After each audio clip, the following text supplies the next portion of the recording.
حبيبي قاعد لوحدك ليه؟ مفيش يا ايه. مش عوايدك يعني، ده انت بترجع من الشغل جاري على اوضه العيال، تفضلوا تلعبوا صوتكم قد كده لغايه ما تجيبوا لي صداع.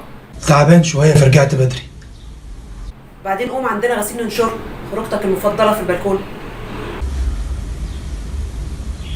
لا انت مش طبيعي النهارده.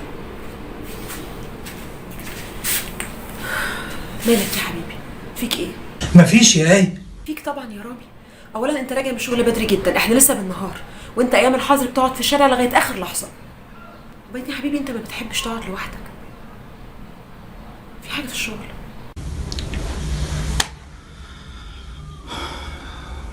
هقول لك.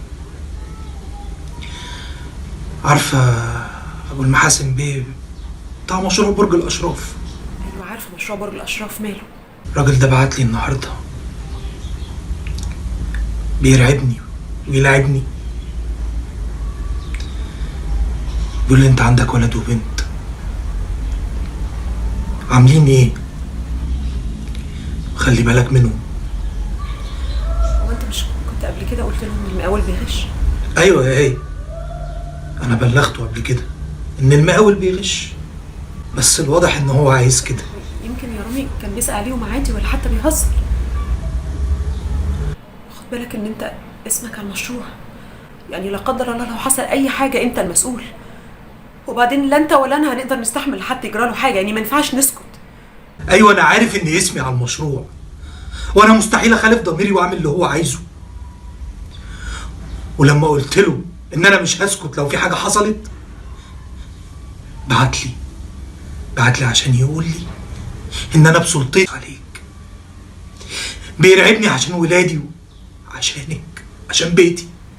لا كل للعيال. انا مش هستحمل اي حاجه تحصل لكم. استغفر الله العظيم يا رب. هي الناس دي محتاجه يحصل ايه في الدنيا عشان يفوقوا؟ ابو المحاسن ده واللي معاهم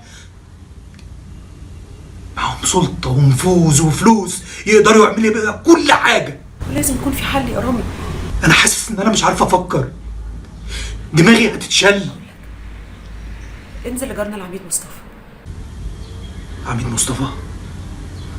صح، ايوه صح. احكي له خد رايه، يعني اكيد في طريقه ان انت تبلغ وتخلي مسؤوليتك وفي نفس الوقت يقدروا يحمونا.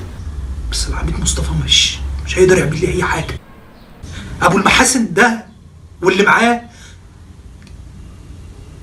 سلطه ونفوذ وفلوس، يقدروا يعملوا بقى كل حاجه. انزل له يا رامي، ان شاء الله خير. هنزل له ايه؟ هنزل له، امري الى الله. هنزل له.